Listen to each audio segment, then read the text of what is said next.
कंगना रनौत जी। धन्यवाद अध्यक्ष महोदय जी।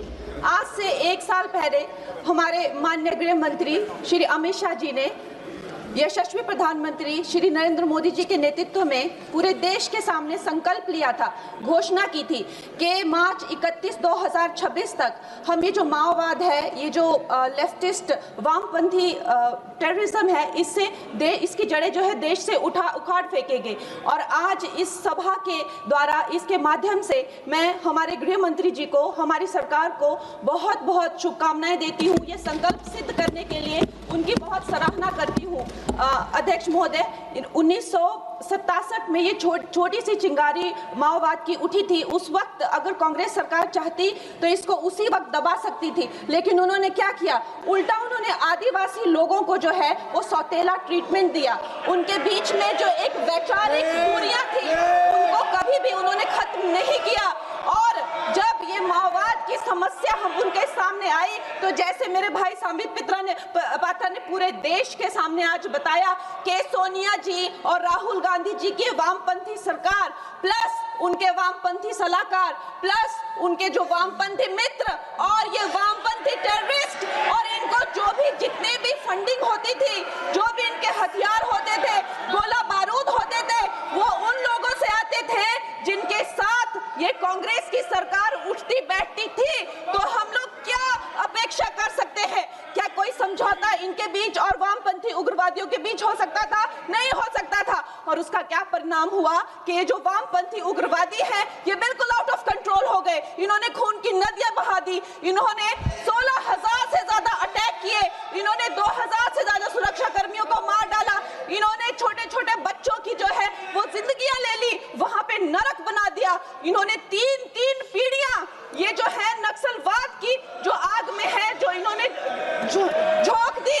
और जब इसके अंधेरे में पूरी तरह से जो ये क्षेत्र है जो डूब गए, जिन छोटे छोटे बच्चों के हाथ में लैपटॉप और कलम होनी चाहिए थी उनके हाथों में इन्होंने बंदूकें दे दी। अध्यक्ष महोदय, इन्होंने जब पूरी तरह से उनका भविष्य खत्म कर दिया तो पूरी तरह से अंधकार में तो अपना हाथ झटक लिया। इनको रेड कॉरिडोर बोल के, नो गो जोन बोलकर जो है पूरे देश में बदनाम कर दिया। हम भी फिल्म इंडस्ट्री में हम सोचते थे कि इतने अच्छे जंगल हैं, वहां जाके कोई गांव की शूटिंग करते हैं, अच्छा कोई गाना बनाते हैं, लेकिन उस टाइम की जो व्यवस्था है वो क्या कहती थी, अरे ये जो आदिवासी लोग हैं ये बड़े ही उग्र होते हैं, ये देश के साथ नहीं रहना चाहते, वहां शूटिंग मत करिए।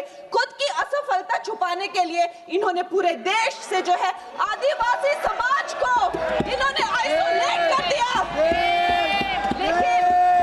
लेकिन हमारे प्रधानमंत्री श्री नरेंद्र मोदी जी कहते हैं कि रात चाहे कितनी भी लंबी हो वो रात ही है, सवेरा होना निश्चित है।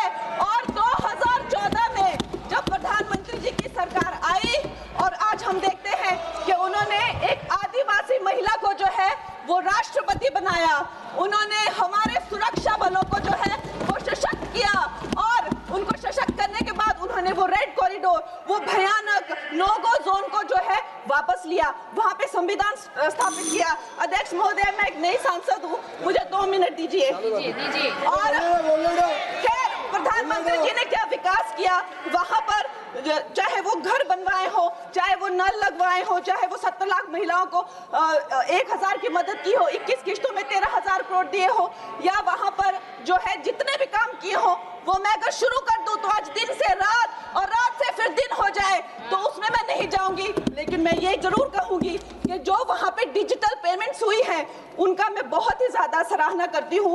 उससे जो नक्सलियों का जो वित्तीय नेटवर्क है वो टूटा है, जो वो वसूली का काम करते हैं वो टूटा है, जिससे वो खोखले हुए हैं। उसके साथ में सबसे सराहनीय काम जो किया है वो मैं कहूंगी विकास और विश्वास के साथ जो हमारी सरकार ने इसको जोड़ा है।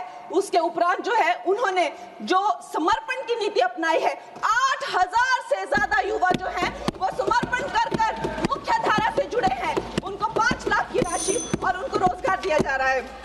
महोदय जी, मेरे पास कहने के लिए तो बहुत है लेकिन मुझे बहुत ही कम समय मिल रहा है। सदन के पास समय नहीं है। इस तरह की नीति हमने दोगो में भी अपनाई है और वहाँ भी बोडो में, आसाम में भी 10,000 से ज्यादा लोगों ने समर्पण किया है।